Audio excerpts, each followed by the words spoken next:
Myth versus reality. Let's talk about speed. Human beings have always been obsessed with it. We want to go faster, higher, farther.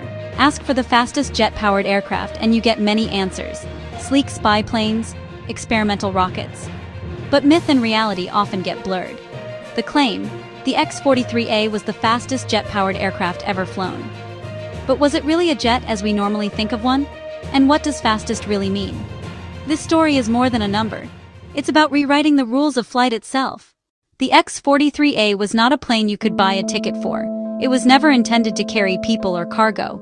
It was a research vehicle in NASA's Hyper-X program. Think of it as a concept engine strapped to a skateboard, just to prove the engine works. The X marks experimental. This experiment aimed to show a scramjet could propel a vehicle at hypersonic speed. Visually, a flattened metal surfboard, a futuristic dart. Small, about 3.7 meters, 12 feet, roughly 3,000 pounds.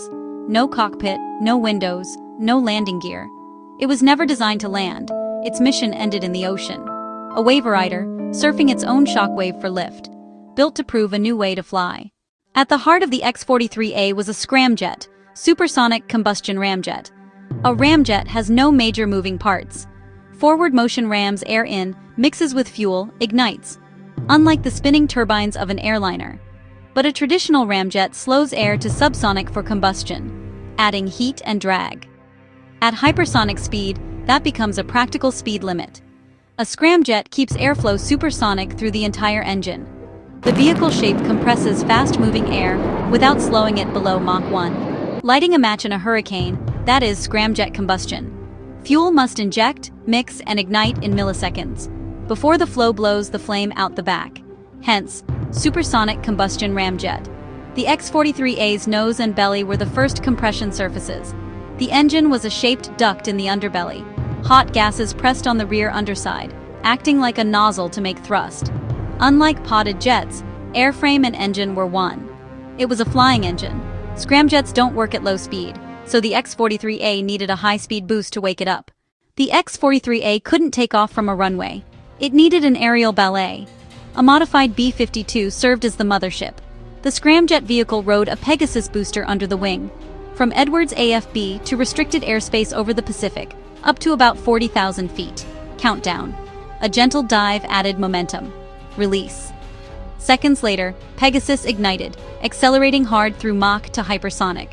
Trajectory tuned for perfect scramjet conditions. At peak altitude and speed. Separation, inlet door open, hydrogen on. If all went right, the scramjet lit and data poured in for about 10 seconds. Then a brief maneuvering phase and an unpowered glide to splashdown. 3 vehicles, 1 failure, 2 spectacular successes. Flight 1, booster control model was off. The stack veered, controllers terminated it. Hard lessons, years of fixes.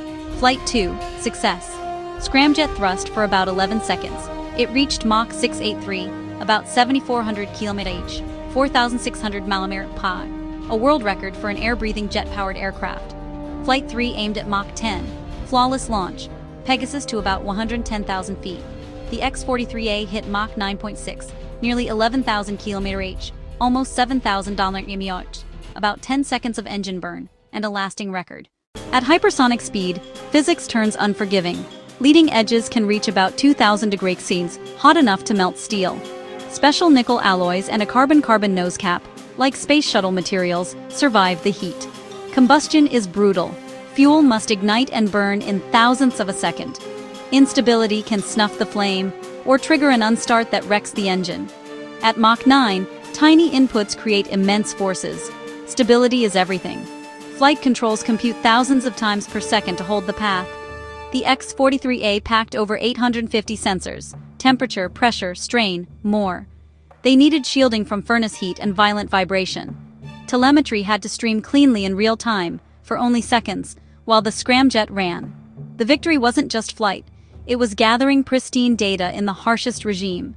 This tiny vehicle was a laboratory screaming through the upper atmosphere. And it worked. Top recorded speed about Mach 9.6. Roughly 11,000 kilometers per hour, 3 kilometers per second, almost 7,000 miles per hour. At that pace, NYC to LA in about 23 minutes, if you could sustain it. It flew nearly 3 times faster than the SR-71 Blackbird. multiple times faster than a speeding rifle bullet. Still below orbital velocity, astronauts circle Earth at about Mach 25. Across 2 successes, scramjet burn time totaled under 30 seconds. But those seconds were golden. For the first time, real-world scramjet data validated and refined models. It paved the way for vehicles like the X-51, which flew scramjet-powered for minutes. It revived visions of air-breathing stages to lighten and cheapen access to space. From missiles to future airliners and launch systems, the X-43A lit the path. The myth is hypersonic jets whisking us across the globe tomorrow. The reality? The X-43A was a scientific instrument at the dawn of a journey. It flew for seconds, could not take off on its own, and ended in the sea. Within those limits, it achieved something profound. It took air-breathing hypersonic flight from abstraction to reality. Failure taught the second flight. The second empowered the third. Each mission, success or failure, added understanding. It was the Wright Flyer of hypersonic flight. Not practical, but proof.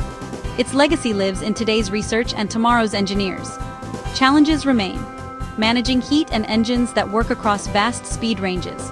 But one answer is settled. A scramjet can work in the real world. Our efforts are a tiny blip, driven by unyielding curiosity. The X-43A was bold, risky, brilliant, faster than any air-breathing machine before it. And it gave us the knowledge and inspiration to one day build a hypersonic world.